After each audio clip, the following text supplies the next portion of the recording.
దేవస్థానం అధికారులు నిర్లక్ష్యమే, ఎందుకంటే ఒకసారి అంతమంది భక్తులు వస్తారని తెలిసి సరైన ప్రికాషన్స్ తీసుకోలేదు. నేను ప్రికాషన్స్ విషయంలో ఒక 2 days బ్యాక్ 3 days బ్యాక్ అంటే ఈ క్యూ లైన్లు మొత్తం ఆ క్యూ లైన్లు అన్నీ మేము చెక్ చేసుకోవడం జరిగింది.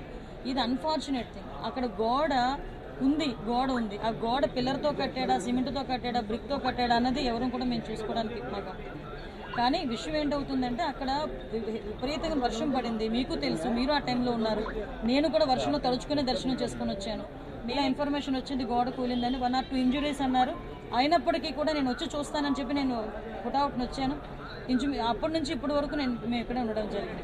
ఏ టైంలో కన్స్ట్రక్ట్ జరిగింది, ఏ స్కీమ్లో కన్స్ట్రక్ట్ జరిగింది, ఎవరు కాంట్రాక్టరు, ఎవరు ఇంజనీరు, ఎవరు క్వాలిటీ కంట్రోల్ ఎవరు చేశారు, ఎవ్రీథింగ్ మేము ఇందులో ఎంక్వైరీ చేసుకుంటాం. ఎందుకంటే ఇక్కడ ప్రాణాలు కోల్పోయాం.